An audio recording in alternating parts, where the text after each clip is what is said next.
Assalamualaikum warahmatullahi wabarakatuh. Bismillah, alhamdulillah, syukurillah, assalatu wassalam rasulillah wa ba'du. Alhamdulillah, bahagia, senang rasanya bisa ketemu dengan sahabat-sahabat semuanya ini ya, mahasiswa-mahasiswi semester 3 ya. Nah, ini luar biasa. Ini pertemuan pertama, di hari pertama kita langsung sarapan filsafat Islam. Sebelumnya ada yang pernah ngedengar apa itu filsafat? Ada? Jadi sarapan ini luar biasa. Sarapan apa sekarang kita? Filsafat. Nah, apa sih filsafat itu? Pemikiran. Oke, good. Yang lain, apa sih filsafat itu? Ada lain? Yang lain? Mikir, ya. Lagi mikir Ustaz, ya. Filsafat itu. Pemikiran lagi mikir filsafat. Nah, jadi filsafat itu simple ya, pemikiran atau salam ya. Saya mau cerita sedikit. Ayo masuk, silakan masuk ya. Nah, jadi saya mau cerita sedikit terkait dengan cerita filsafat. Ketika saya kelas 3 aliyah di pesantren, saya diskusi sama teman saya, ngobrol. Saya bilang saya pengen ke UGM. Teman saya itu pengen ke UIN. Kemudian kita ngobrol. Saya senang filsafat, saya bilang. Kata teman saya, hati-hati, bahaya loh filsafat itu. Kenapa? Karena filsafat itu sesat. Ini satu kata yang pertama nih. Filsafat itu sesat. Emang betul filsafat sesat? Filsafat sesat. Pernah ngedengar gak orang mengatakan filsafat sesat? Hati-hati jangan belajar filsafat. Nanti sesat. Iya, filsafat itu terlalu mendewa-dewakan pikiran, terlalu dilogiskan. Iya, semuanya harus masuk otak. Yang nggak masuk otak berarti nggak ada. Iya, berarti yang kelihatan, yang nyata itu ada. Yang nggak kelihatan, yang nggak nyata, yang nggak masuk akal itu nggak ada. Betul kayak gitu. Iya, saya ketemu dengan seseorang dalam buku ketemunya. Iya, namanya Friedrich Nietzsche. Ini seorang filosof orang Jerman. Ya, Friedrich Nietzsche ini dia punya buku. Ya, judulnya itu Sabda Zarathustra. Nah, saya baca terjemahannya. Nah, bahasa Inggrisnya Duspok Zarathustra. Ya, jadi Sabda Zarathustra. Dalam buku tersebut Nietzsche itu berani mengatakan bahwasanya God is dead. God is dead. Apa God is dead?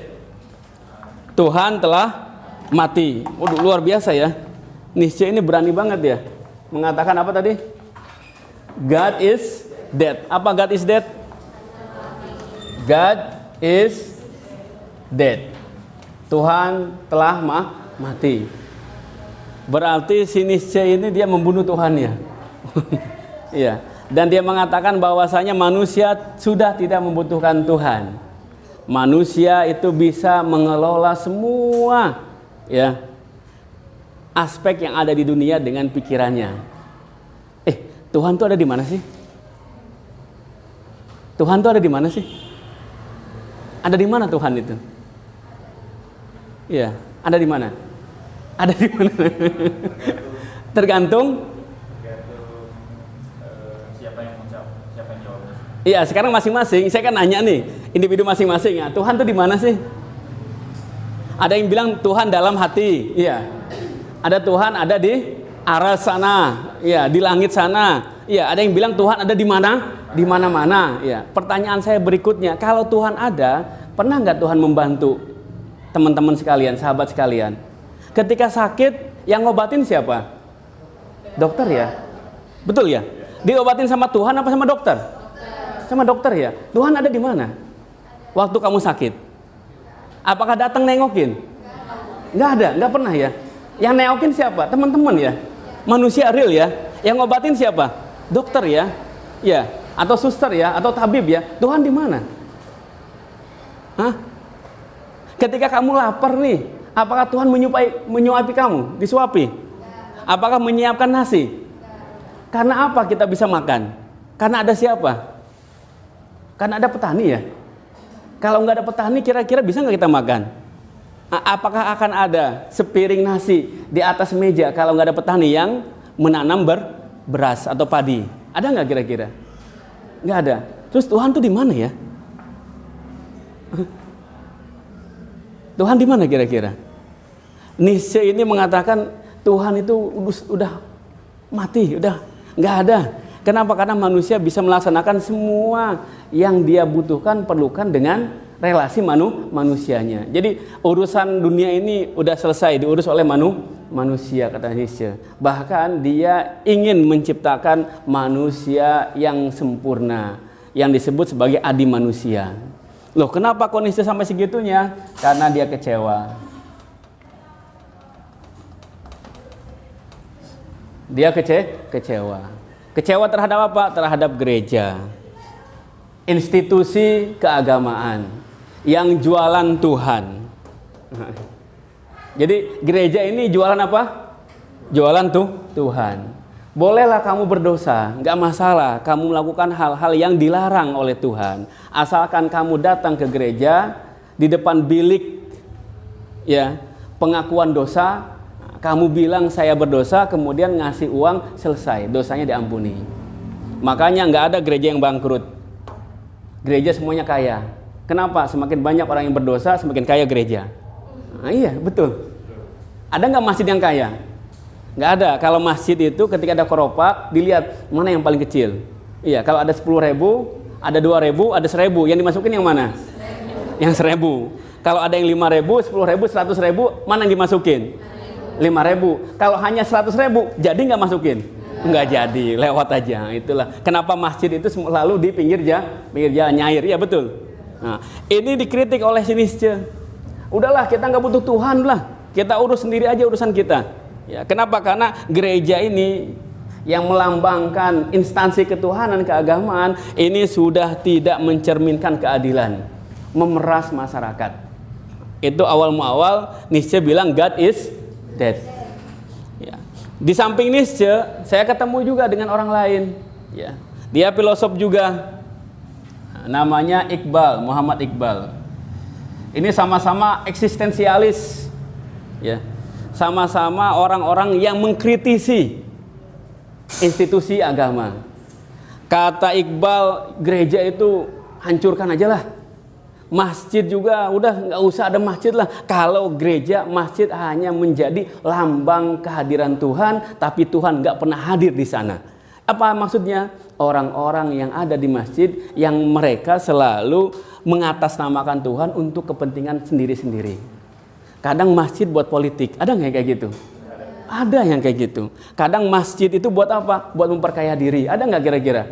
Ada. Orang bangun masjid biar apa? Biar nanti banyak orang yang datang, dia bikin kantin, kantinnya laku. Ada yang kayak gitu? Ya, tujuannya bangun kantin buat masjid apa bukan masjid buat kantin? Bangun masjid buat kantin. Nah, ini luar biasa. Jadi urusannya udah urusan duniawi. Tapi kata Iqbal, ya meskipun eksistensialis, dia mengkritisi lembaga-lembaga gereja, masjid, sinagong, semua lembaga-lembaga keagamaan ini, ya. Tapi dia tetap mengatakan bahwasanya manusia butuh kehadiran Tuhan. Kata Iqbal. Makanya dia menjadi pelopor pendirian negara Pakistan. Dulu India itu satu semuanya. Ada India yang Muslim, ada India yang Hindu. Nah, sekarang dipisah. Yang Muslim mendirikan negara sendiri, namanya negara Pakistan. Siapa pendirinya? Ini bapaknya, Muhammad Iqbal. Sama-sama eksistensialis, sama-sama menggugat institusi keagamaan. Tapi kalau Nietzsche berakhir dengan God is dead, Iqbal berakhir kepada kita butuh Tuhan. We need God.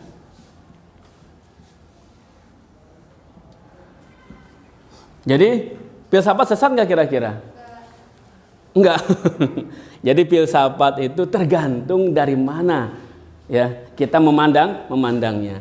Kita melihat filsafat itu harus dari alat, jangan dari produk.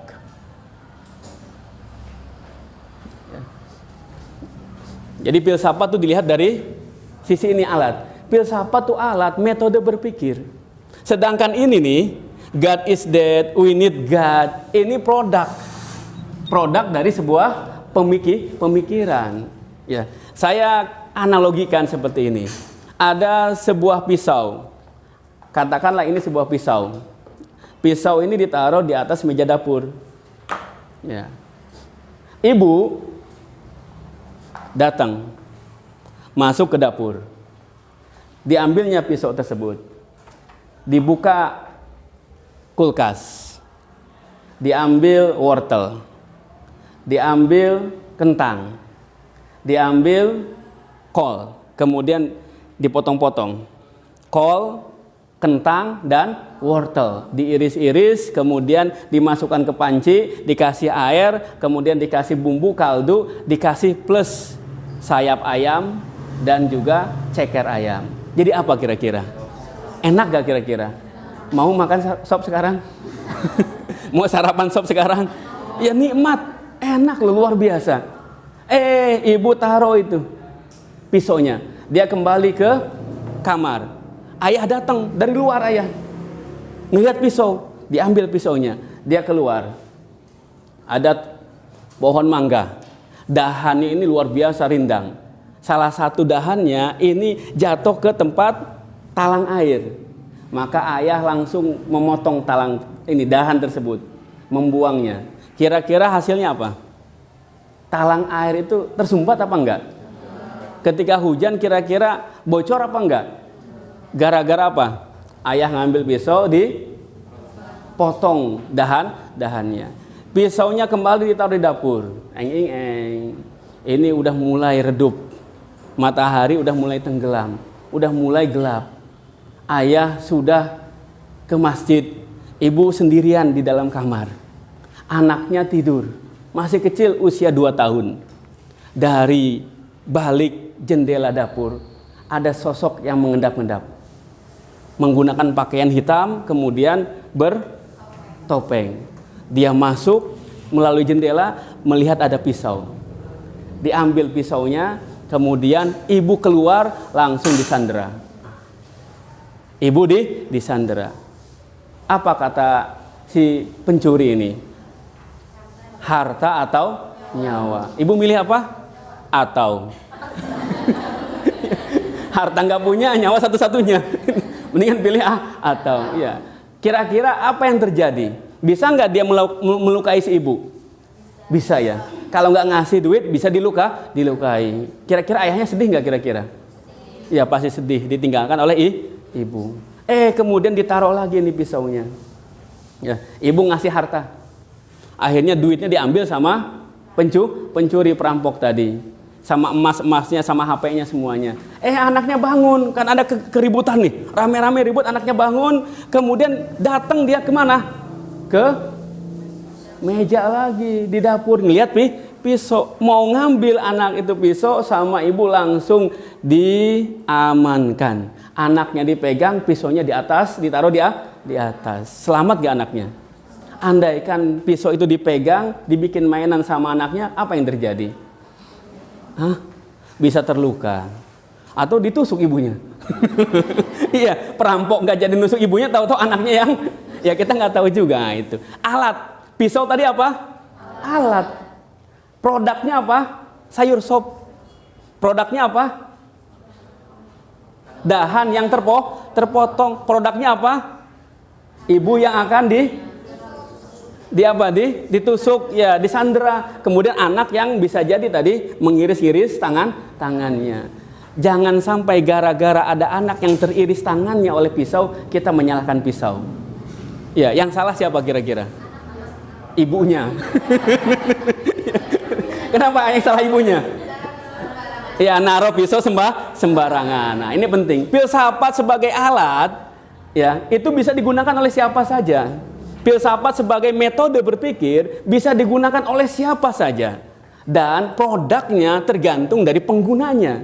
Ketika filsafat ini digunakan oleh seorang Friedrich Nietzsche, ya, dia yang kecewa dengan gereja. Kemudian dia melihat banyak manipulasi yang dilakukan oleh pendeta, maka dia mengatakan God is dead, Tuhan sudah mati, manusia tidak butuh Tuhan lagi. Seolah-olah dia menjadi seorang yang anti Tuhan. Seolah-olah filsafat ini menjadi barang yang digunakan untuk membunuh Tuhan. Tapi ketika ketemu dengan Muhammad Iqbal, filsafatnya sama, eksistensialisme. Dia menggunakan ini untuk apa? Tadi Sama untuk apa? Mengkritisi instansi keagamaan, gereja, masjid, sinagog, semuanya dikritisi. Tapi ujungnya apa? We need God. Kita butuh Tuhan. Yang salah itu bukan Tuhannya. Yang salah adalah manusia yang memanipulasi Tuhan. Nah, ini yang salah. Berarti filsafat itu sesat nggak kira-kira? Sesat nggak kira-kira? Nggak sesat. Ya. Kira-kira rusak nggak filsafat itu? Nggak rusak. Yang rusak adalah orang yang menggunakan filsafat sembarangan. Ya. Atau ada orang yang main-main dengan filsafat. Ngapain sholat? Iya, ngapain sholat? Kalau ketika sholat Allahu Akbar, hutang belum dibayarnya. Sami Allahu liman hamidah. Tadi naro motor dari kunci belum ya? Allahu Akbar, sendal saya ada yang ngambil nggak ya? Allahu Akbar, ya lupa saya tadi saya naruh kunci. Ternyata ada, nyari-nyari nggak ketemu, ketemunya pas sholat. Ada nggak yang kayak gitu? Benar. Sering apa enggak? Ya. Ya. Kalau pakai filsafat ada yang mengatakan ngapain sholat? Kalau sholatnya nggak berkualitas, sama seperti bikin bakwan. Ngapain bikin bakwan? Kalau bakwannya nggak enak, ngabis-ngabisin waktu doang. Ngabis-ngabisin terigu doang. Bikin bakwan rasanya asin enggak, manis enggak, asam enggak. Enggak jelas rasanya. Kenapa? Bakwannya dikasih asam, dikasih gula, dikasih mecin, dikasih apa lagi? Cuka.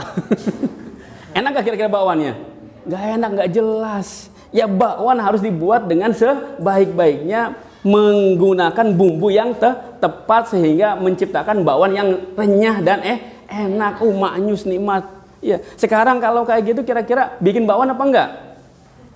Gak usah ya. Nah, sholat juga gak usah. Sia-sia. Diterima gak sama Allah?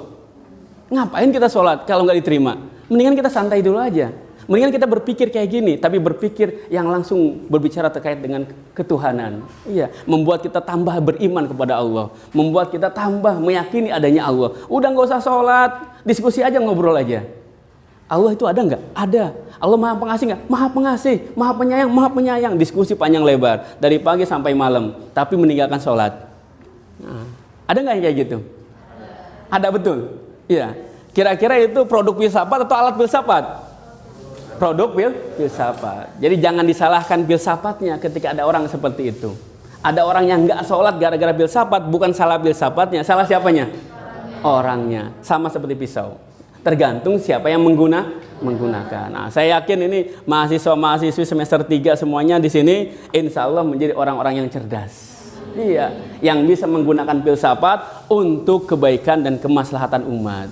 Kenapa? Karena survei membuktikan bangsa negara yang menggunakan filsafat, dia bangsa negara yang maju.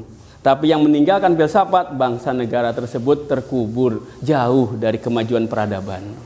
Buktinya apa? Sekarang filsafat itu dipegang oleh siapa? Bangsa Barat. Dan Barat itu maju luar biasa. Sekarang itu orang-orang Barat tuh udah berpikir manusia di dunia sudah nggak cukup lagi, populasinya terlalu penuh di dunia ini, maka dia berpikir bagaimana mencari koloni baru di Mars. Dia mau bikin apa? Perumahan. Kalau kita masih perumahan Grand Sutra. Perumahan apa lagi yang di sini? Cibeber. Bukit Sakinah apa lagi? Araya, Citoh, Tapi orang Amerika sana sudah berpikir bikin perumahan di mana? Di Mars. Luar biasa. Mereka udah berpikir maju. Bahkan sekarang ini ilmu pengetahuan dan teknologi majunya luar biasa. Dulu orang beranggapan manusia itu, nyawanya di jantung. Nyawanya di mana? Di jantung. Kalau jantungnya bermasalah, maka nyawanya akan bermasalah. Zaman sekarang orang bisa dibelek dadanya, diambil jantungnya, diganti dengan jantung yang lain. Transplantasi. Ada nggak? Ada. Bisa apa nggak? Bisa. Bahkan konon katanya sekarang orang-orang Cina, orang Amerika sudah bikin pabrik khusus. Pabrik spare part. Bukan spare part Honda, bukan Yamaha, tapi spare part manusia. Bagaimana manusia membuat jantung, membuat paru-paru. Membuat ginjal. Jadi nanti nggak ada lagi yang jualan ginjal. Kenapa? Karena ginjalnya sudah ada. Ya sekarang kan banyak yang jualan ginjal ya. Iya, nggak bisa nebus ijazah jualan ginjal. Ya, orang Indonesia ginjal cuma satu dijual lagi, tapi Amerika, Cina sekarang mau bikin ginjal, mau diproduksi, manufactured. Jadi diproduksi sebanyak-banyaknya, nanti dijual semurah-murahnya, luar biasa. Kita masih ribut dengan apa? Kunut apa enggak kunut? Tahlilan boleh apa enggak? Ziarah kubur boleh apa enggak? Ini kita ribut di sana. Kenapa? Karena kita meninggalkan filsafat. Padahal ketika filsafat Islam ini sedang berkembang, itu luar biasa. Di zaman Abbasiyah. Zaman Abbasiyah. Siapa khalifahnya yang terkenal? Harun al-Rashid. Nah, ini zaman ini nih Harun al-Rashid membuat sebuah perpustakaan terbesar, termegah di dunia. Apa namanya? Ada yang hafal? Bait al-Hikmah. Bait al-Hikmah itu semua berbagai macam ilmu pengetahuan didatangkan ke sini, bahkan diterjemahkan. Jadi filsafat dari Yunani itu buku-bukunya semua diterjemahkan ke dalam bahasa Arab. Maka lahirnya filosof-filosof Islam yang luar biasa. Yang pertama Al-Kindi, bapak filosof Islam. Kemudian muncul Al-Raji. Kemudian muncul Al-Farabi. Kemudian muncul Ibnu Sina, Ibnu Rusdi, nanti semuanya ini muncul gara-gara ini nih. Umat Islam mendalami filsafat, ya mendalami ilmu, dan umat Islam menjadi maju. Peradabannya luar biasa, ya. Maka syarat untuk maju harus belajar apa? Insya Allah mahasiswa lebih maju ini ya. Iya, kenapa? Karena sudah mulai belajar filsafat. Sarapannya filsafat loh. Pagi-pagi udah sarapan filsafat. Oke. Apa sih filsafat itu? Nah, ini lihat ya definisinya. Jadi dua kata.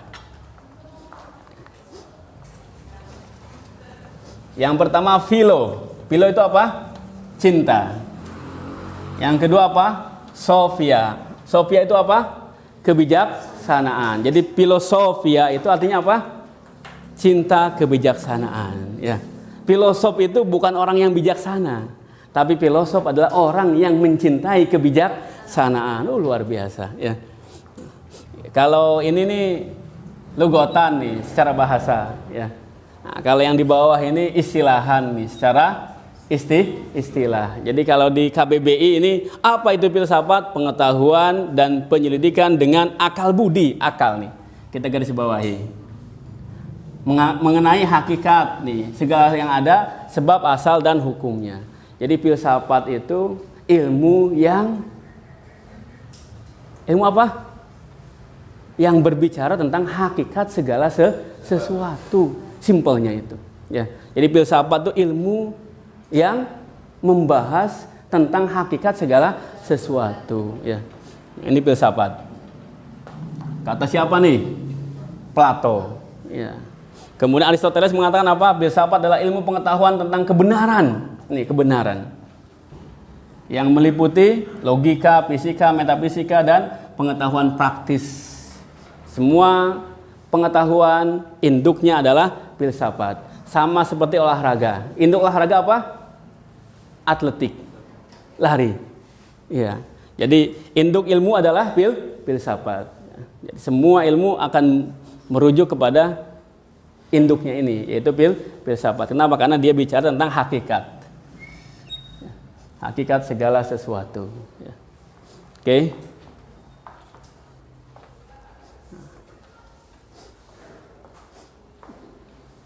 Nah, jadi sejarahnya, kita bicara terkait dengan sejarahnya. Kapan filsafat ada di dunia?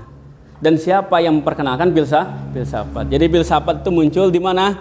Yunani. Munculnya di mana? Yunani. Ada orang yang bernama Heraklitos. Heraklitos ini hidupnya 550 sebelum lahirnya Nabi Isa. SM itu sebelum Masehi. Jadi Nabi Isa belum lahir, beliau sudah ada. Ini orang yang pertama kali menggunakan kata filsafat. Buat apa? Hanya Tuhan yang mengetahui hikmah dan Pemilik hikmah. Ini awalnya nih. Dia menerangkan filsafat itu artinya adalah hanya Tuhan yang mengetahui hikmah dan memiliki hikmah. Jadi awalnya baik nggak kira-kira filsafat? Sangat-sangat baik. Ketuhanan dia, ada Tuhan di sana. Ya. Kemudian ada Diogenes, Cicero. Filosofia itu dipakai oleh siapa katanya? Pythagoras. Ini filosof juga. Apa? Digunakan untuk apa? Mencari kebijaksanaan yang bisa manusia lakukan. Jadi filsafat itu intinya adalah mencintai kebijaksanaan. Dan siapa yang paling bijak? Tuhan. Ini luar biasa, Allah. Ya. Jadi filsafat mencari kebijaksanaan dan akan berujung kepada siapa? Allah. Tuhan.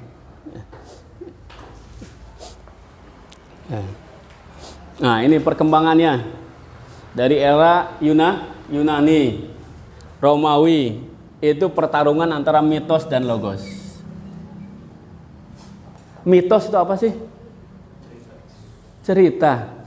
Iya, yang turun temurun. Ketika manusia melihat langit selepas hujan, ada apa? Pelangi. Jadi pelangi itu apa? Apa itu pelangi? Pelangi adalah selendang. Iya, selendang siapa? Selendang bidadari. Iya, betul. Jadi warna-warni selendangnya. Jadi kalau turun hujan, air sungai itu akan naik. Danaunya itu menjadi lebih dalam dan baik untuk digunakan sebagai tempat mandi. Maka dari langit para bidadari turun seluncuran. Nah, coba dibayangkan ini seluncuran. Bidadari turun jebur satu-satu. Akhirnya ada seorang laki-laki. Iya, yang ngelihat perempuan lagi mandi. Bajunya ditaruh di atas batu. Kemudian satu diumpetin sama dia. Iya. Yang lainnya bisa terbang ke langit, yang satu ketinggalan. Akhirnya dinikahin. Iya, bener nggak kira-kira? Ada nggak kisahnya? Ada. Siapa laki-lakinya ini? Hah? Siapa? Ada bener? Cerita apa ini? Jakarta Harup, betul. Iya. Jadi Jakarta Harup itu dia kerjaannya main di sungai. Kebetulan ada orang yang mandi bidadari, akhirnya nikah dengan bidadari. Silahkan sekarang kalau ada pelangi cari di mana sungainya. Mungkin di Cianten, di Cikaniki, atau di Cibung Bulang, atau di mana? Ya nggak tahu. Kenapa? Kan itu mitos. Ya. Mitos ini harus dikalahkan oleh logos. Logos itu pakai apa sih? Pakai logika, pakai pikiran, pakai otak. Kira-kira ini masuk akal nggak sih? Bidadari jauh-jauh dari langit pengen mandi di dunia, prosotan lagi. Itu berapa kilometer itu ya? Iya, prosotan terpanjang di dunia kayaknya. Dari langit sampai ke danau, ke sungai, kan luar biasa. Ini nggak masuk akal nih kata logos. Maka dicari, kenapa kok ada pelangi? Oh, itu gradasi ternyata. Gradasi sinar matahari yang masih tertimpa oleh hujan. Jadi jadilah warna-warni. Nah, itu pakai logos. Bedanya orang Indonesia dan orang Barat itu dilihat dari ini nih, mitos dan logos. Konon katanya orang Indonesia itu kalau nggak mitos nggak jos. Iya, makanya yang terkenal di Indonesia siapa? Kangjeng Dimas. Iya, kalau pengen dapat duit banyak, kalau pengen kaya raya, maka duitnya harus digandakan. Simsalabim ya. Akhirnya Kanjeng Dimas menggandakan duit. Banyak orang yang mau lagi ya. Padahal cara terbaik menggandakan duit adalah apa? Bikin Facebook. Iya. Bikin Twitter. Bikin YouTube. Dapat duit nggak kira-kira? Dapat. Pakai apa itu? Logos. Kalau mitos ditangkap masuk penjara. Ya. Contohnya siapa? Kanjeng Dimas. Ada satu mahasiswa Yuda misalnya, saya contoh nih. Nah, Yuda suatu saat dia pengen ke kamar mandi. Tahu-tahu penuh kamar mandinya. Dia kebelet nggak tahan nih Yuda ini. Akhirnya dia langsung datang ke sungai. Ketika Yuda pengen buang air di sungai, mungkin aromanya luar biasa itu. Ya. Jadi kayak makanan apa mungkin ya, makanan ikan ya. Dia habis makan ikan mungkin. Jadi ada ikan yang nyamperin. Luar biasa, gedenya luar biasa. Kira-kira gedenya itu ya panjangnya 1 meter. Ikan panjangnya 1 meter, kepalanya besar. Besar. Kemudian siripnya juga lebar. Yuda langsung terperanjat, dia lari dia langsung. Cerita sama temennya, ngelihat hantu jadi-jadian. Di mana? Di sungai. Awas, hati-hati jangan ke sungai. Kenapa? Karena ada hantu ikan jadi-jadian. Itu terjadi di mana? Di Indonesia. Tapi yang BAB-nya orang Amerika, kejadiannya ada di Washington misalkan. Iya, pengen BAB di sungai. Misalkan ada ikan yang seperti itu, dia larinya kemana kira-kira? Ya, larinya ke lab.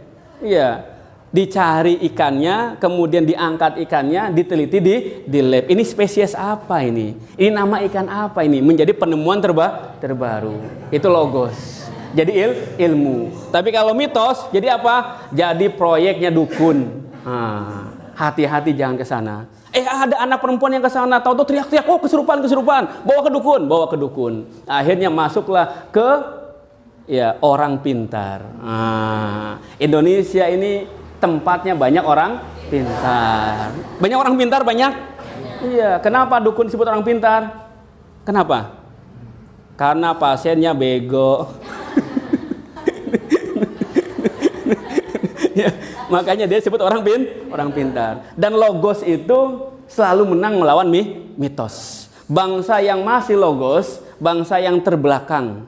Bangsa yang masih mitos, bangsa yang terbelakang. Tapi bangsa yang sudah masuk ke logos, dia bangsa yang maju. Afrika itu mitos apa logos? Mitos Afrika itu. Iya. Tapi Eropa mitos apa logos? Lebih maju mana, Eropa apa Amerika? Eropa atau Afrika? Maju mana? Eropa. Kenapa? Karena pakai logos. Ya. Kalau ibarat kita ini di Indonesia, ya, mitos versus logos ini adalah seorang sakti, ya, versus seorang sniper. Ya. Sakti itu mitos, sniper itu logos. Ini terbukti. Berapa tahun dibuktikan? 350 tahun terbukti. Di Indonesia. Banyak amat Pak angkanya. Iya, karena penjajahan di Indonesia itu oleh Belanda selama ini. Betul? Iya. Indonesia dijajah 350 tahun oleh Belanda. Kalau plus Spanyol, Portugal, Inggris itu bisa sampai 425 tahun. Totali Indonesia dijajah. Kenapa kok awet banget penjajahannya? Karena Indonesia nggak mengenal school. Sekolah itu ada setelah siapa ada? Orang Barat datang. Kenapa namanya sekolah? Karena berasal dari bahasa Inggris, school. Bahasa Indonesia sekolah apa? Bahasa Indonesia sekolah apa? Bahasa Indonesia sekolah apa? Ini saya tanya. Ini apa ini? Meja. Bahasa Inggrisnya apa? Table, ya. Bahasa Arabnya apa? Maktab. Berarti sebelum orang Arab datang, sebelum orang Inggris datang, Indonesia sudah punya meja. Ini apa ini? Kursi. Bahasa Indonesianya apa? Kursi dari bahasa apa? Arab, kursiyun. Bahasa Inggrisnya apa? Chair. Sebelum orang Arab datang ke Indonesia, punya nggak orang Indonesia kursi? Nggak ada, nggak punya. Punyanya apa orang Indonesia? Bangku, bench. Bangku itu bench. Inggris. Punya apa? Jojodog. Jojodog, iya. Jojongkok. Nah, ini Indonesia ini. Jojongkok, jojodog ya. Nah, itu punya orang Indonesia. Kemudian Indonesia nggak punya madrasah. Kenapa madrasah dari Arab? Indonesia punya apa sih? Punya apa Indonesia? Nggak ada sekolah, nggak ada madrasah. Orang Indonesia ngapain aja dulu? Ini zaman ini nih. Sampai lama dijajah ini. Ngapain aja ini orang Indonesia? Ada sekolahnya nggak sih? Model kayak sekolah ada nggak sih? Ada nggak lembaga kayak gitu, ada nggak sih? Ada. Harusnya ada ya. Apa namanya? Pesantren. Pesantren itu pondok dari Arab. Dan pesantren buat orang-orang Islam. Apa kira-kira? Orang Indonesia punya apa ya? Punya apa? Depok.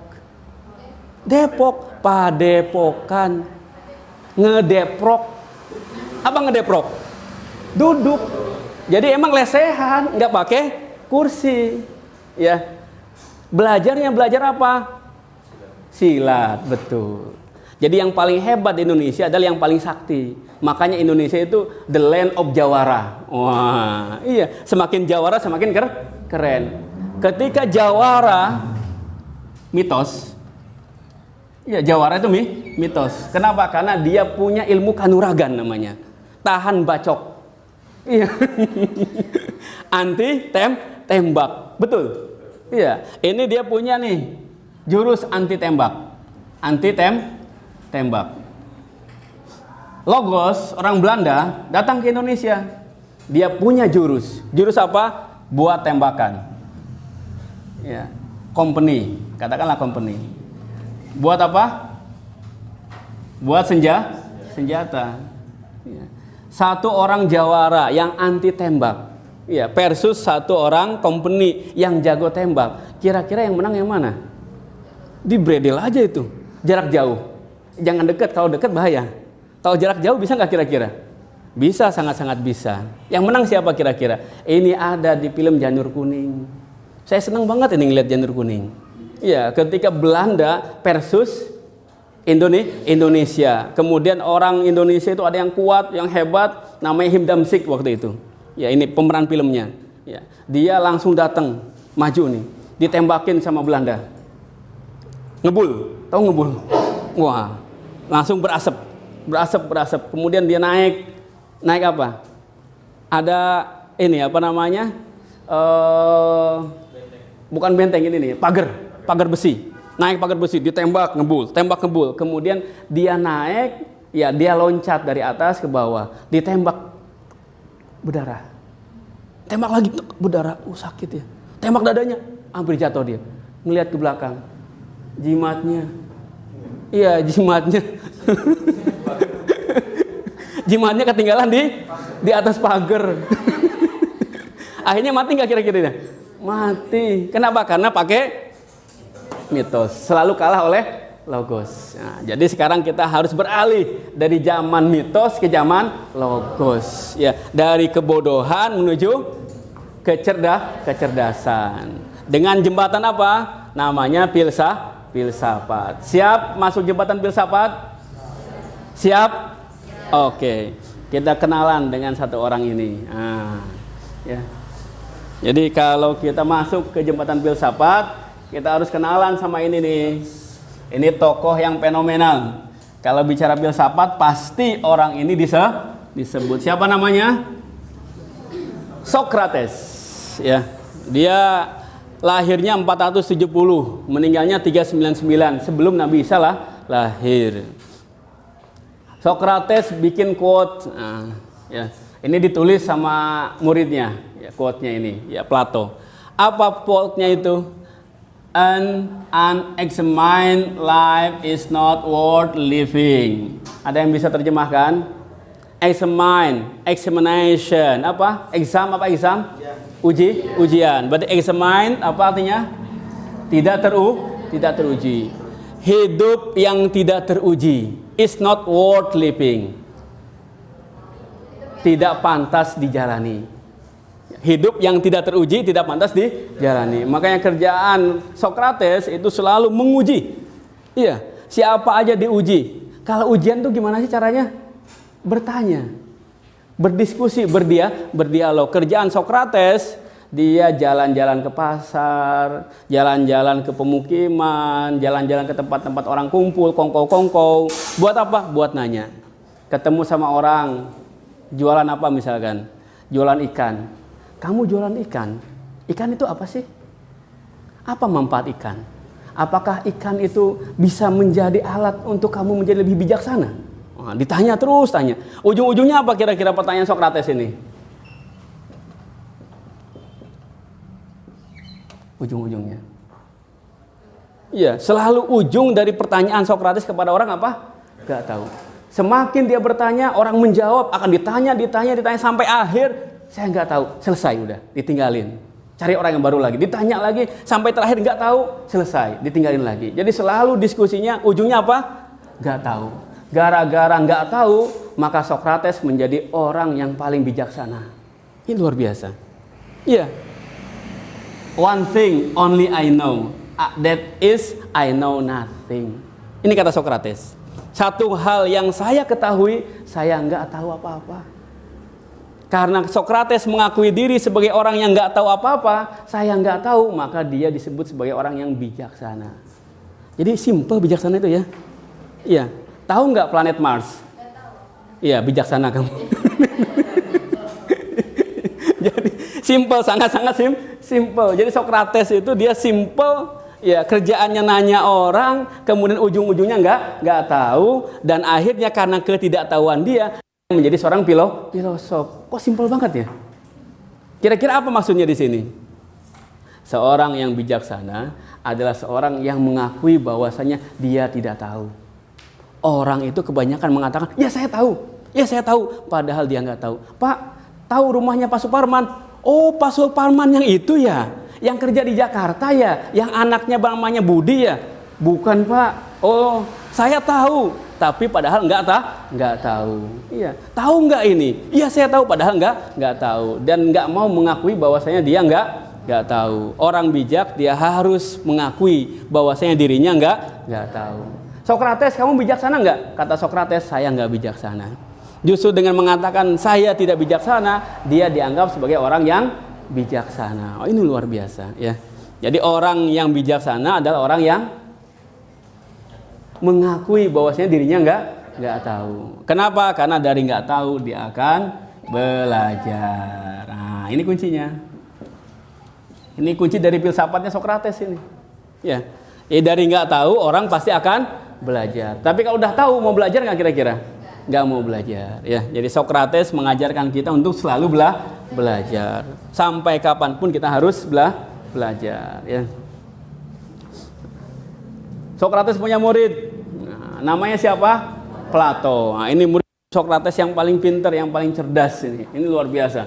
Plato ini dia bikin sebuah universitas akademik.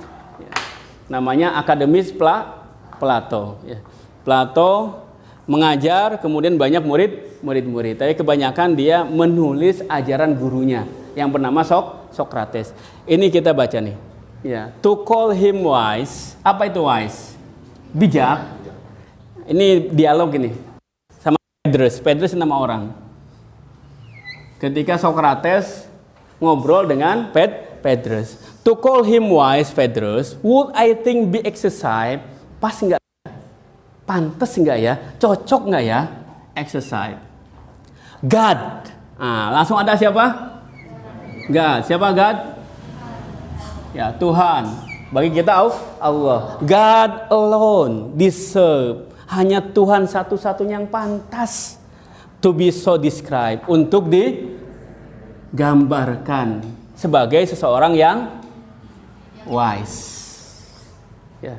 But to call him a lover of wisdom, untuk menyebut dia philosopher, filsuf, sebagai seorang lover of wisdom. Apa lover of wisdom? Pecinta kebijaksanaan, or something of the sort, atau sesuatu yang seperti itu, would be more appropriate, lebih pantas, lebih cocok. And the same time more modest, lebih simple. Jadi filosof itu bukan orang yang bijak ternyata, tapi filosof adalah orang yang mencintai kebijaksanaan. Jadi siapa yang bijak? Allah. Hanya Allah yang bijak. Menurut siapa? Menurut Sokrates. Ya, yang dituliskan oleh siapa? Plato. Ini yang nulisnya, muridnya. Tapi ini kata-kata berasal dari gurunya. Ya, jadi yang bijak itu hanya Allah. Manusia itu nggak bisa menjadi bijak, hanya berusaha untuk mencintai kebijaksanaan. Ya, oh luar biasa. Kira-kira sesat nggak ya filsafat? Hah? Kalau kayak gini nih sesat nggak filsafat kira-kira? Iya enggak ya. Bapaknya juga bilang kayak gitu. Ya, pelopor filsafat bilang kayak gitu. Semuanya itu selalu bersandar kepada God, Allah. Ya. Plato ada unsur yang penting dalam diri manusia. Substansi itu adalah jiwa. Manusia itu ada dua. Ada cover, ada isi. Cover itu nih badan, tubuh manusia ini cover semuanya. Isinya adalah jiwa. Jiwa berasal dari langit. Jiwa dari mana asalnya? Dari langit. Diturunkan ke bumi. Ya, dipenjara dengan penjara apa? Badan covernya. Dikaperin nih. Ada buku dikaperin. Nah, ini nih. Nah. Ini isinya apa? Buku tulisan. Intinya apa? Substansi apa? Isi buku ini, substansinya. Dan dikaperin lah. Pakai cover ditutup. Inti manusia adalah jiwanya. Jiwanya di sini manusia ini intinya. Tapi ini adalah raga, badan. Dan jiwa itu dari langit, badan itu dari bumi. Badan asalnya dari apa? Tanah, dari unsur bumi. Tapi jiwa itu dari langit. Ketika jiwa diturunkan ke bumi, jiwa terpenjara dalam badan. Dan ketika badan mati, jiwa bebas free dan harus naik ke langit. Tapi tidak semua jiwa naik ke langit. Banyak jiwa-jiwa yang tersesat. Banyak jiwa-jiwa yang menangis karena nggak tahu jalan pulang. Iya, aku terjatuh. Gimana lagunya? Aku terjatuh dan tak bisa bangkit lagi. Kemudian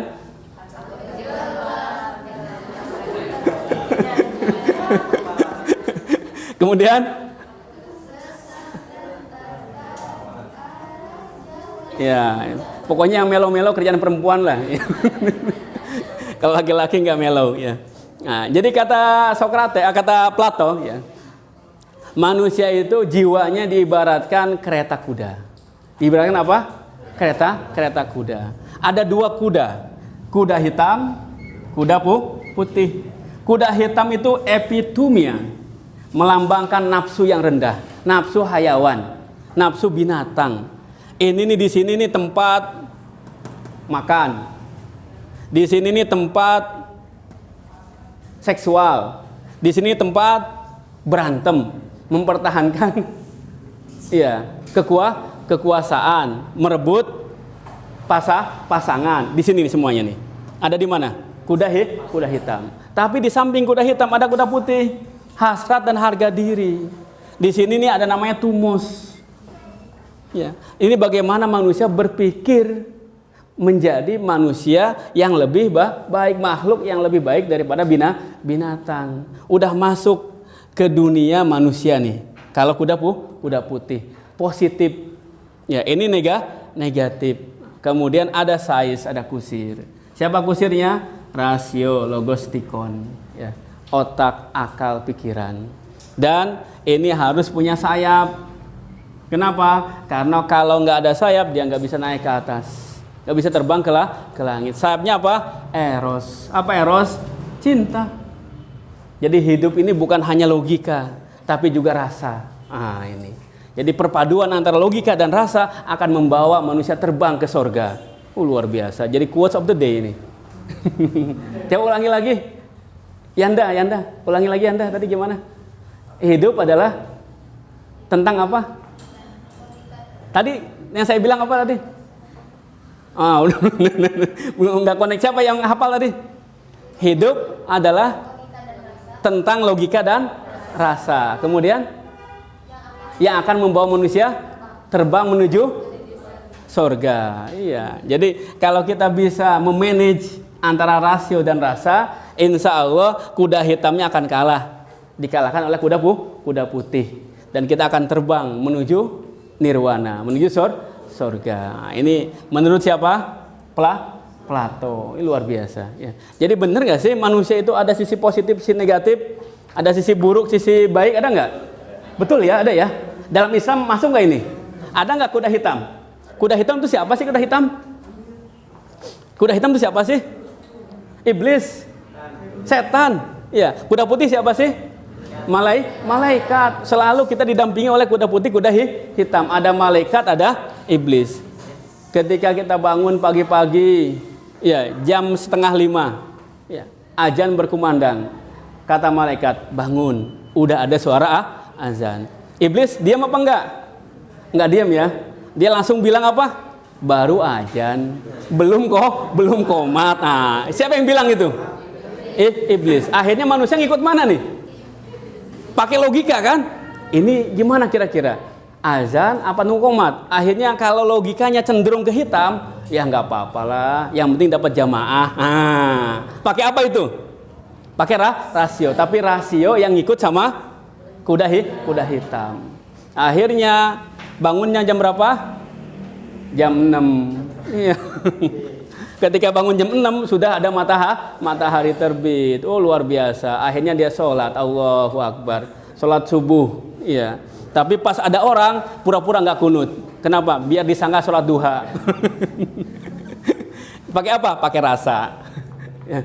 Jadi rasanya itu malu kalau ketahuan sama orang bangunnya terlambat. Ya, perasaannya nggak enak. Ya. Jadi ini benar nih. Bahkan dalam Al-Quran fa'alhamaha fujuraha wa taqwaha. Jadi Allah mengilhamkan fujur. Apa fujur? Keburukan. Keburukan dulu loh. Ini saya nanya nih, ada nggak bayi yang soleh? Ada nggak bayi yang solihah? Bayi ada nggak yang soleh yang solihah? Nggak ada ya. Bayi itu badung semuanya. Nggak percaya kamu? Percaya nggak bayi itu badung? Yang udah nikah pasti tahu nih. Iya. Iya. Coba bayangkan coba. Baru lahiran kan ya? Iya. Pagi tidur, siang tidur, malam bangun. Nangis kejer. Iya, betul nggak? Betul ya? Iya, betul. Iya, bangun malam bayi ya. Iya, ngadat, harus ganti pampers. Iya. Nih, yang paling hebat lagi, ibunya bapaknya yang tadinya adem ayem gara-gara bayi jadi berontak, jadi ribut, jadi rame itu. Berantem. Iya. Nih, bayi bangun, ibunya bangun, kemudian diganti pampers, nangis lagi, bangun lagi, kemudian disusuin, nangis lagi, bangun lagi, bapaknya molor. Kira-kira gimana ibunya nih? Kesel, ngambil bantal, dilempar langsung. Wah, bapaknya marah juga langsung siat. Wah, udah silat. Kira-kira soleh nggak bayi? Fa'alhamaha fujuroha, ngeselin dulu, nyebelin dulu. Manusia itu lahir nyebelin semuanya. Betul nggak kira-kira? Punya adik nggak? Punya adik umur 2 tahun, 3 tahun punya? Ya, kamu nonton TV nih, ada TV 1 nih. Ya, adik kamu pengen nonton TV nih. Ada nggak ada yang kayak gini? Saya masih 2 tahun, kakak udah 20 tahun, saya lebih muda, TV-nya buat kakak aja ya, nih remote-nya kakak. Ada nggak yang kayak gitu? Yang ada gimana? Rebut. Dia yang menguasai, betul? Iya, kalau dipindahin channelnya gimana? Mama. Diomelin kakaknya sama mamanya. Iya, bener nggak? Nah, fa'alhamaha fujuroha wa taqwaha. Kapan ada takwanya, kapan?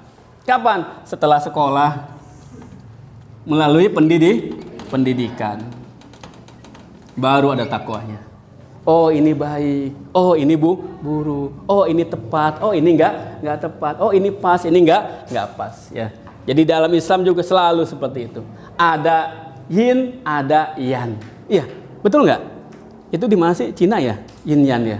Ada putih, ada hitam. Sama seperti itu. Ini ada juga dalam filsafatnya Plato. Jadi kita harus menguasai ini kuda ya, dengan rasio. Kemudian kita bawa kuda ini menuju nirwana, menuju angkasa, menuju surga. Dengan apa? Dengan rasa. Ya.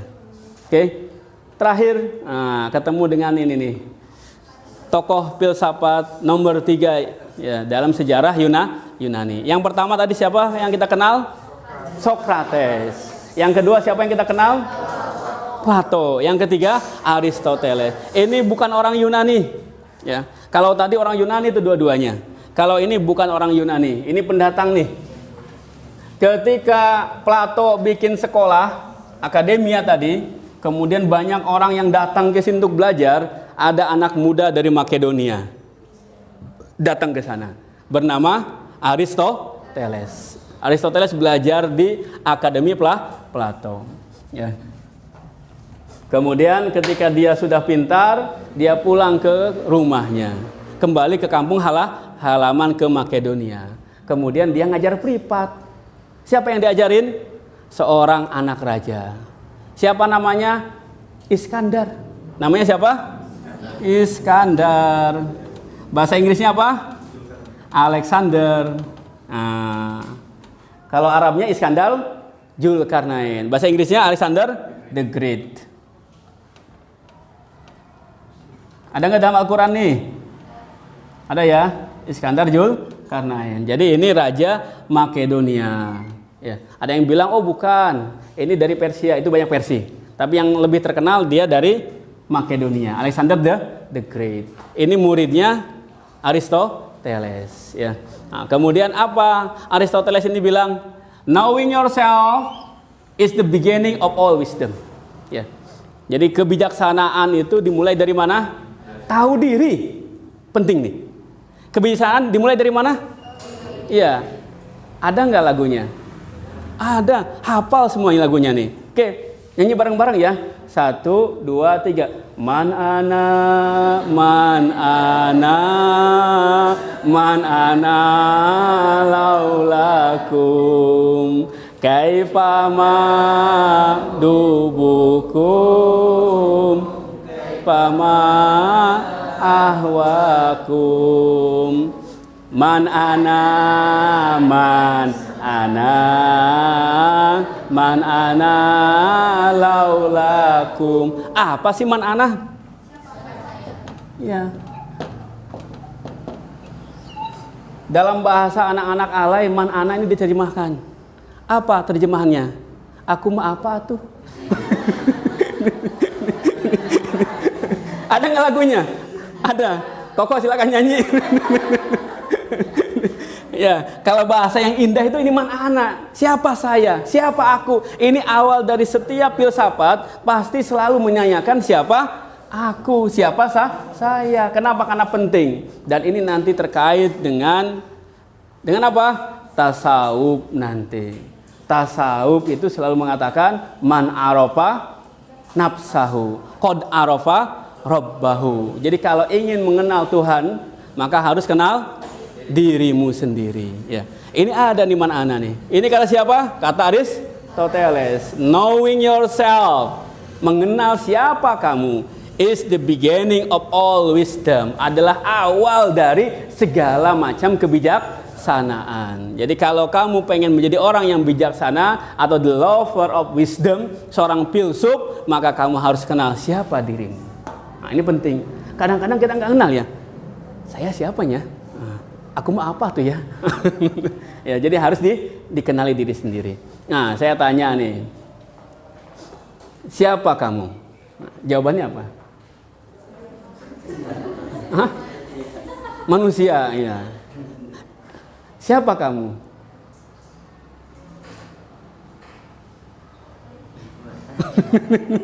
Kok dirinya sendiri nggak tahu, kan repot. Gimana orang tadi mau tahu? Gimana siapa kamu? Manusia. Siapa kamu? Orang. Siapa kamu? Sama. Oh, sama. Ini sama. Sama apa? Siapa kamu? Manusia. Siapa kamu? Hah? Makhluk. Siapa kamu? Makhluk. Siapa kamu? Makhluk. Siapa kamu? Makhluk. Siapa kamu? Manusia. Siapa kamu? Hamba Allah. Hamba Allah yang diperintahkan untuk beribadah kepadanya. Ya, ini penting loh ya. Penting nggak tahu siapa kamu? Tahu? Penting nggak? Penting. Saya nanya, siapa saya di sini di ruang ini? Jadi siapa kamu itu bisa yang sempit, bisa yang luas, bisa yang maha luas. Kalau sempit, siapa saya? Saya dosen.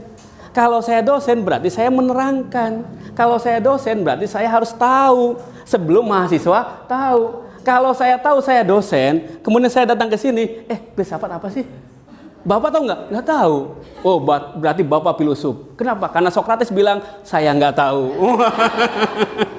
Itu namanya ngarang.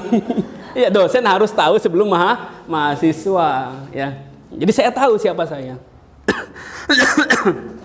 Kemudian ditanya, siapa kamu? Saya mahasiswa. Berarti tugas mahasiswa apa? Belajar. Pak, Bapak nggak bisa kayak gitu, Pak. Bapak harusnya kayak gini, Pak. Menurut saya, Bapak adalah, mohon maaf, yang dosen kamu apa saya? Itu ada nggak yang kayak gitu? Ada nggak? Ada. Kenapa? Karena nggak tahu diri sendiri. Maka penting ini ini penting. Ini hebat loh. Ada kisahnya di hadis sebenarnya. Ini hebat luar biasa. Mau diceritain? Ini filsafat yang muka hadis ini. Iya, Riyadhus Shalihin. Luar biasa ini filsafatnya nih. Jadi di kitab Riyadhus Shalihin ada hadis kisah yang luar biasa. Saya ketawa, iya bacanya. Iya. Jadi ada seorang pengendara unta. Ya, dia jalan-jalan, ya. Kemudian dia taruh bekal dia. Kan unta itu biasanya ada 2 punggungnya ya. Nah, jadi di depan itu dia, di belakang ada buat barang-barangnya. Ketika dia capek di padang pasir nih, yang tandus, capek dia berhenti dia. Dia turun. Pas dia turun, untanya kabur. Jadi unta kabur. Dia bingung, kemana unta saya? Dicari-cari kemana-mana, nggak ketemu, sampai keringetan, sampai kepanasan. Akhirnya dia cari pohon. Udahlah, saya istirahat dulu aja. Bersandar di bawah pohon di batangnya. Tahu-tahu ontanya datang, kucuk aja. Kaget dia. Iya, langsung dia bilang, ya Allah, anta abdi wa ana robbi. Saking senengnya. Ya Allah, anta abdi ana robbi. Iya, apa kira-kira yang salah? Kebalik. Wahai Allah, engkau hambaku, aku Tuhanmu. Iya, saking senengnya. Dan Allah senyum sambil memaafkan. Nggak apa-apa, kamu lupa. Saking senengnya. Iya, coba kira-kira enak gak diginiin? Nggak enak loh. Iya, misalkan Septian punya rumah. Iya, dia punya pembantu. Ada tamu. Tok assalamualaikum. Iya, pembantu yang buka. Mau ketemu dengan siapa? Ketemu dengan Pak Septian. Oh, Septian ya. Dia pembantu saya. Saya yang punya rumah di sini. Septian ada di belakang. Gimana kira-kira? Diketok nggak pembantunya? Diketok. Nah, berarti nggak tahu diri. Ah, itu penting, nggak tahu diri. Penting. Knowing yourself is the beginning of all wisdom. Ya. Educating the mind. Oh, ini penting, luar biasa. Tentang pendidikan nih hebat nih. Aristoteles memang hebat luar biasa ya. Educating the mind without educating the heart is no education at all. Apa artinya? Mendidik pikiran, otak, ya, tanpa mendidik hati bukan pendidikan. Pendidikan itu harus mendidik dua-duanya, otak dan hati, baru pendidikan. Hanya bisa matematika 1 tambah 1 sama dengan 2. 2 tambah 2 sama dengan 4. Itu baru educating the mind. Kalau nggak pakai hati, nggak bisa. Gimana caranya matematika biar masuk ke hati? Gimana kira-kira pendidikan matematika itu harus ada nilainya? Apa kira-kira? Matematika itu 1 kilo sama dengan 100 gram. Kalau ada orang yang beli buah 1 kilo, jangan dikasih 90 gram. Kenyataannya ada nggak? Ada ya? Iya, beli buah misalkan di pasar, ada tukang buahnya, diakalin sama dia. Iya, aturan 1 kilo menjadi 90 gram. Nah, ini namanya matematikanya hanya di mind, nggak masuk ke heart. Pendidikan itu harus dua-duanya, mind and heart. Terakhir, quality is not an act. Kualitas itu bukan kerjaan, aktivitas, tapi habit. Apa habit?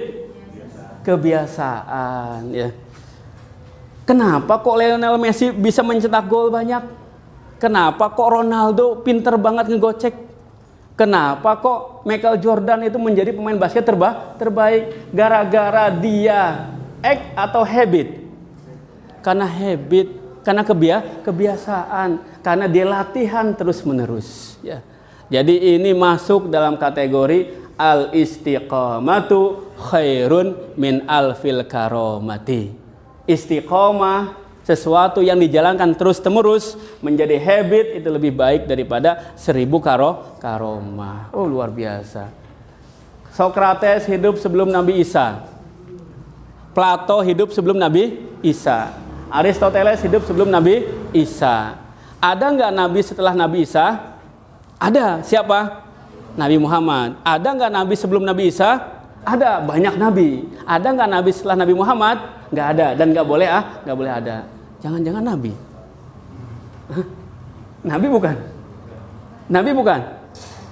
Kenapa bisa memastikan bukan Nabi? Apa bedanya nabi dengan rasul? Nabi itu pembawa kabar berita, rasul itu pembawa risalah. Iya, jadi kalau rasul harus menyampaikan. Ya, kalau nabi nggak mesti. Jumlah nabi banyak apa sedikit? Ada yang nggak diketahui apa enggak? Banyak yang nggak diketahui. Iya, kalau rasul udah pasti diketahui. Kira-kira ini mungkin nabi nggak ya? Nggak usah mungkin. Yang pasti beliau adalah filosof, udah gitu aja. Ya, oke. Bisa dipahami semuanya? Oke, ya. Jadi ini mata kuliah kita, pengantar filsafat Islam. Mana Islamnya kok belum ketemu? Nah, jadi setelah Aristoteles ini wafat, kemudian Iskandar Zulkarnain atau Alexander the Great ini menguasai Makedonia, dia memperluas wilayahnya sampai ke Mesir, sampai ke Persia, sampai ke India, bahkan menyentuh perbatasan China. Jadi filsafat yang dari barat dibawa ke timur. Akhirnya timur pun mengenal filsafat. Karena filsafat asalnya dari Yunani itu namanya Hellas. Maka filsafat yang dibawa ke timur disebut dengan Helenisme. Nah, jadi kalau mendengar kata-kata Helenisme itu berarti filsafat yang dibawa dari Yunani ke dunia timur melalui pergerakannya Alexander the Great, dan dia adalah pendiri ya sebuah kota pelabuhan yang sangat indah di tepi laut Mediterranean. Nah, Mediterranean Sea. Apa namanya kotanya? Alexandria. Ya, kalau pernah nonton film Ayat-ayat Cinta pasti tahu ya. Alexandria. Ketika siapa namanya? Ayat Cinta itu siapa? Fahri. Ya. Keluar dari pintu, langsung terlihat laut. Kemudian dia langsung ke jembatan yang ini apa namanya? Melintas dari laut tadi. Laut apa? Mediterania. Nah, ini yang membuatnya siapa? Yang membangunnya siapa? Alexander the Great. Ya. Nah, itu dia yang menyebarkan ajaran Yunani, akhirnya sampai ke timur, kemudian sampai ke dunia Islam. Oke? Ada pertanyaan? Silakan. Ya.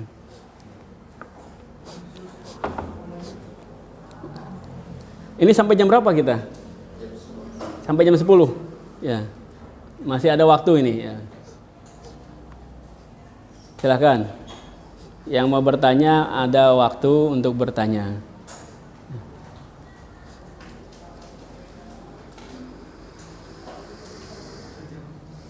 Ayo silakan. Dari tadi kan Bapak memaparkan pas dari mulai Hercules praktis sampai dari terakhir terkait dengan misalnya pendidikan, tentang filsafat ya. Nah, ini saya tanyakan, adakah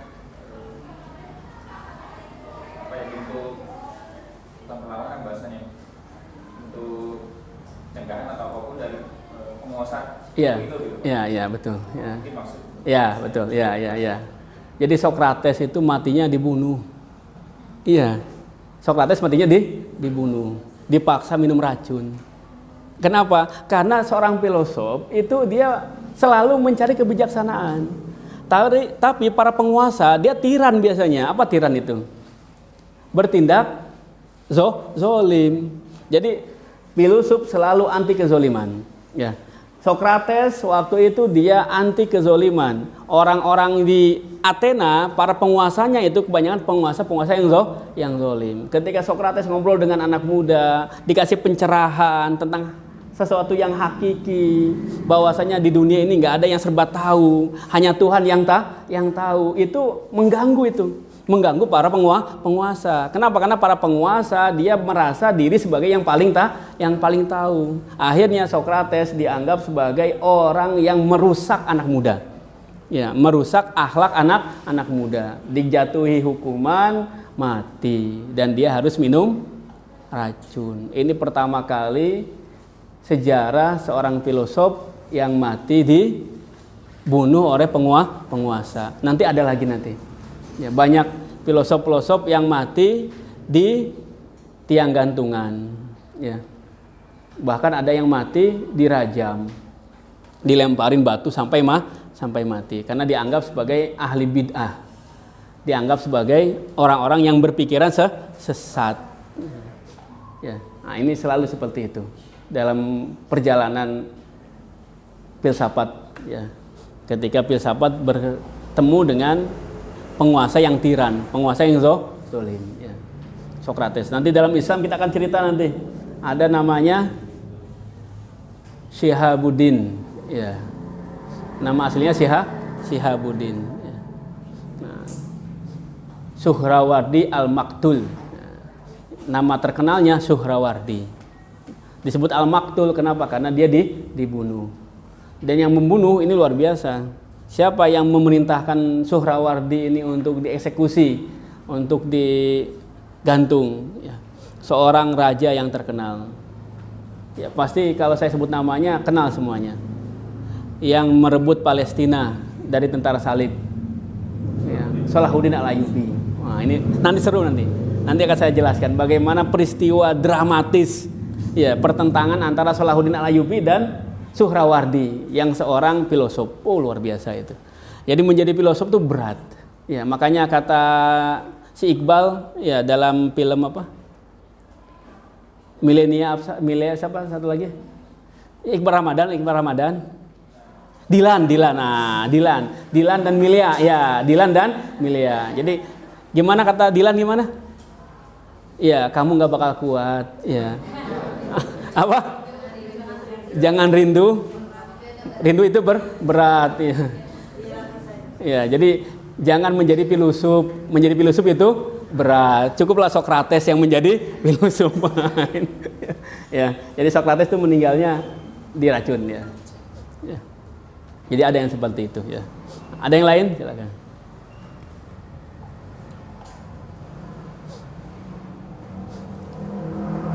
Nggak ada? Nah, kita teruskan. Ini masih panjang nih. Ininya apa? Pembukaan nih. Kuliah perdananya masih panjang ini. Nah, jadi metodologi dalam filsafat. Nah, sekarang gayanya gaya duduk. Ya. Tadi gayanya jalan. Sebenarnya filsafat yang dibawa sama Aristoteles tadi, filsafat paripatetik. Saya akan menjelaskan sedikit apa yang dimaksud dengan filsafat paripatetik. Jadi filsafat paripatetik itu dalam bahasa Arab masyaiyah. Masyaiyah itu dari akar kata apa? Masyayamsi. Apa artinya masyayamsi? Nah, berjalan, ini jalan-jalan nih, ini jalan-jalan. Jadi Aristoteles itu ketika mengajar muridnya dia nggak duduk. Ya. Dia nggak duduk, tapi dia jalan-jalan sambil menghampiri muridnya. Tapi nggak di kelas kayak gini. Ya. Di mana? Di taman. Ya. Jadi kelasnya itu nggak seperti ini, tapi kelas terbuka. Jadi ada mahasiswa yang duduk di sana, dia datang ke sana, dia dialog, dia diskusi. Kemudian duduk di sana, dia datangnya duduk. Nah, itu namanya filsafat apa? Paripatetik. Ya. Yang dibawa oleh siapa? Tadi Aristoteles. Ya. Nah, kemudian diterjemahkan dalam bahasa Arab namanya masyayamsi, yang jalan-jalan. Nah, sekarang saya gayanya gaya duduk aja. Namanya filsafat julusiah. Tadi kan masyayah apa masyayah? Jalan. Kalau duduk apa? Nah, sekarang julusiah ya. Jadi metodenya ada 3 nih. Ini dari Sokrates, dari Aristo, dari Plato. Kalau Sokrates dia dialektika. Dia ngobrol ya. Model filsafatnya ngobrol. Jadi bukan dia mengajarkan, tapi dia menggali dari orang yang diajak bicara. Ini Sokrates. Nah, kalau Plato, alhamdulillah, ini luar biasa. Ada kameramen yang ini, yang peduli terhadap talentnya. Makasih kok. Ya, saya minum dulu ya. Bismillah.